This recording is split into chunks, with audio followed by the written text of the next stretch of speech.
Hi friend, ప్రభు అయిన యేసుక్రీస్తు నామంలో మీకు అందరికీ నా హృదయపూర్వక వందనాలు. ఈ సాయంకాల సమయంలో దేవుడిచ్చిన వాగ్దానము, ఆకాశం నా సింహాసనం, భూమి నా పాదపీఠం. చూడండి ఆకాశం వైపు ఒకసారి.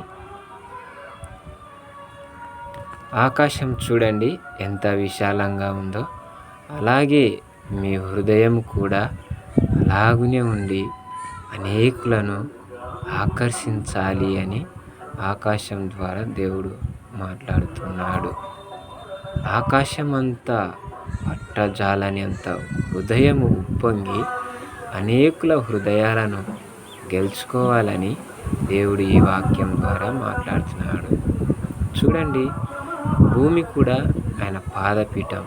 అంటే ఈ రోజున కులం, మతం, భేదం అంటూ మనము తన్నుకొని మనము తిట్టుకుంటూ మన జీవితాలను మనం నాశనం చేసుకుంటున్నాం. కానీ మరి కులం అనే పేరుతో మనమే దేశించుకుంటున్నాం, కానీ భూమి దేశించుకోలేదు. ఎందుకంటే భూమి మీద అందరము సజీవంగా తన వైపు నిలబెట్టుకొని అందరినీ సమానంగా కాపాడుతున్న దేవుని పాదపీఠమైన భూమి మరి దేవుడు చెప్పిన ఆజ్ఞలను లోబడి కుల మత భేదం లేకుండా అందరూ మరణించినాక సమానంగా తనలో దాపెట్టుకుంటుంది మరణించిన తర్వాత.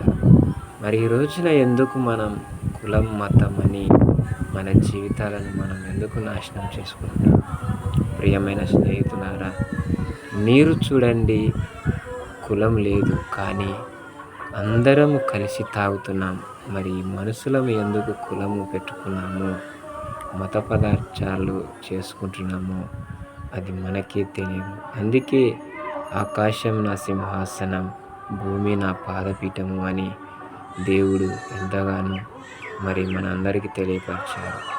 క్రైస్తవులమైన మనము, అన్యులమైన మనము, హిందూ మతం భేదం ఏవీ లేకుండా అందరం ఐక్యమత్యంగా జీవించి దేవుని ప్రేమను ఎరిగి ప్రతి ఒక్కరితో కలిసిమెలిసి జీవించాలని ఈ వాక్యం ద్వారా దేవుడు మాట్లాడుతున్నాడు.